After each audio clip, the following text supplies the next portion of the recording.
जमीयत उलेमा हिंद के राष्ट्रीय आह्वान पर तहसील नजीबाबाद स्तर पर किरतपुर शाखा द्वारा आयोजित सद्भावना सम्मेलन में दोनों वर्ग के लोगों ने शामिल होकर हिंदू मुस्लिम एकता की डोर को मजबूत करने का संकल्प लिया। मोतीचूर के पास स्थित इंडियन पब्लिक स्कूल के विशाल प्रांगण में आयोजित कार्यक्रम की शुरुआत कारी महबूब आलम की तिलावत कुरान से हुई और नात मोहम्मद हम्माद ने पेश की, जबकि अध्यक्षता तहसील नजीबाबाद जमीयत के सदर मुफ्ती मोहम्मद इफ्तिखार ने की और सफल संचालन मौलाना कलीमुज्जमा मेमन सदात ने किया। मौके पर कार्यक्रम को संबोधित कर वक्ताओं ने हिंदू मुस्लिम एकता कायम रखने, आपसी भाईचारे को बढ़ावा देने पर जोर देते हुए कहा कि हिंदुस्तान हम सब का है, इसे आजाद कराने में सभी धर्मों के लोगों ने कुर्बानियां दी। हिंदू मुस्लिम साइकिल के दो पहिए हैं, हिंदुस्तान वो गुलदस्ता है जिसमें हर तरह के फूल खिलते हैं। वक्ताओं का कहना था कि हिंदुस्तान पर जब जब संकट की घड़ी आई, हिंदू मुस्लिम सिख ईसाई एक पंक्ति में खड़े नजर आए और इसी देश में विभिन्न धर्मों के मानने वाले लोग रहते हैं, जिनकी एकता की मिसाल विदेशों में भी दी जाती है। इस बार इस प्रकार के कार्यक्रम बार बार किए जाएंगे, उस पर उन्होंने बल दिया। इस मौके पर चेयरमैन अब्दुल मन्नान, राष्ट्रीय किसान यूनियन के राष्ट्रीय अध्यक्ष चौधरी महिपाल सिंह आदि मौजूद रहे। तो तुम्हारी रहे, रोशनी के लिए जंग जारी रहे, उनके परचम भले ही दिलों पर रहे, दिलों पर हुकूमत हमारी रहे। बहुत बढ़िया साथियों, आज जमात उलमा हिंद की तरफ से ये सद्भावना सम्मेलन आयोजित किया गया और जगह जगह करने की योजना है।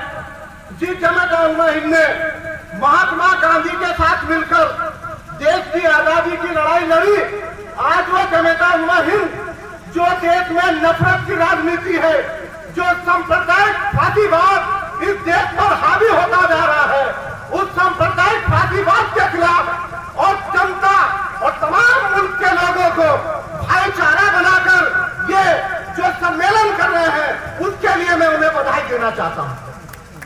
साथियों, शहीद आजम भगत सिंह, अशफाकुल्लाह खान, राजगुरु सुखदेव, चंद्रशेखर आजाद, जिन्होंने देश के लिए अपनी जान कुर्बान की, उन्होंने कभी कल्पना नहीं की थी कि ऐसा हिंदुस्तान बनेगा। साथियों, आज जैसा हिंदुस्तान हमने बना दिया है, उन शहीदों ने ऐसे देश की कल्पना नहीं की थी। तो आज जो हमारे देश पर सांप्रदायिक खतरा है, हमारे संविधान पर जो खतरा है, उसके लिए जो ये कदम जमात उलमा हिंद ने उठाया है, उसके लिए मैं उन्हें बधाई देना चाहता हूँ। और साथियों, मैं कहना चाहता हूँ कि जिस तरह से हमारे देश में ये सांप्रदायिक माहौल है और हम अपराधी को नहीं समझ रहे, बेटी बहुओं पर हमले होते हैं, बलात्कार होते हैं, लेकिन हम अपराधी को अपराधी नहीं समझते, उसे हम एक धर्म और जाति का समझते हैं। ये हमारी बहुत बड़ी गलती है। अपराधी को अपराधी समझे और हमारा जो मीडिया है उसकी भूमिका सही नहीं है, हमारे मीडिया को भूमिका सही कर देनी चाहिए। साथियों, मैं बताना चाहता हूँ, अभी ऋषि सुनक जो है वो इंग्लैंड के आज के इस कार्यक्रम के अध्यक्ष और मंच पर आसीन हमारे नगर की बड़ी बड़ी हस्ती और हमारे बाहर से आए हुए मेहमान, नगर के बड़े बड़े मेहमान हमारे सब, मैं उनका सबसे दिल से शुक्रिया अदा करता हूं कि उन्होंने मेरे को यहाँ बुलाया। और देखिए, सही बात तो ये है कि हम लोग बातें बहुत लंबी लंबी करते हैं, मगर हकीकत कुछ और है। हमारे चेहरे पर सबके नकाब लगे हुए हैं, कोई भी अपना नकाब नहीं हटाना चाहता और बोलता कुछ है, करता कुछ है, दिखाई कुछ देता है। उस चीज़ से हम लोगों को बचना चाहिए। मैं समझता हूँ कि सबसे बड़ी जो दुविधा है हमारे अंदर मतलब एक इंसान के अंदर जो सबसे बड़ी दुविधा है वो है एक पक्षपात।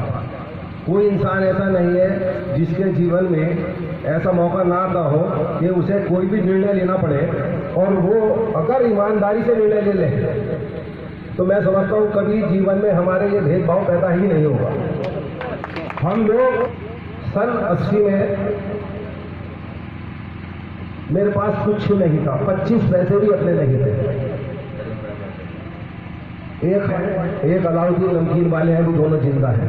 अगर भगवान के बाद मानता हूँ तो मैं उनको मानता हूँ, वो इसलिए मानता हूँ कि उन्होंने जितनी मेरी मदद करी है, बस मैं कहता हूँ कि मतलब मैं अगर उनको अपने शरीर का एक कतरा भी दे दूँ तो भी मैं वो पूरी नहीं कर सकता। मेरे हिंदू भाई ने उस टाइम मुझे किसी ने मदद नहीं करी। एक 90 रुपये का कट्टा आता था गुड़ का, गुड़ बेचता था मैं उस टाइम, गुड़ बेचा था क्या, उसने हबीब ने बेचारे ने मुझे तराजू मार दिलवाए थे, अपने पास में 40 के 40 कट्टे मेरी दुकान में रखवा दिए थे और कहा था जब तुम्हारे पास पैसे होंगे बेचते रहना देते रहना। तो बताइए कहाँ है हमारी, मतलब ये हम तो ये मानते हैं कि हम कहाँ भटक रहे हैं और वो मिसाल हम क्यों नहीं पैदा करते। आज क्यों बिखराव आ गया, आज हमें ताकत की ज़रूरत है। मेरा आदाब सभी को प्रणाम, नमस्कार। मुझे तो बड़ा गर्व का अनुभव हो रहा है कि जमीयत उलेमा हिंद ने मुझे आमंत्रित किया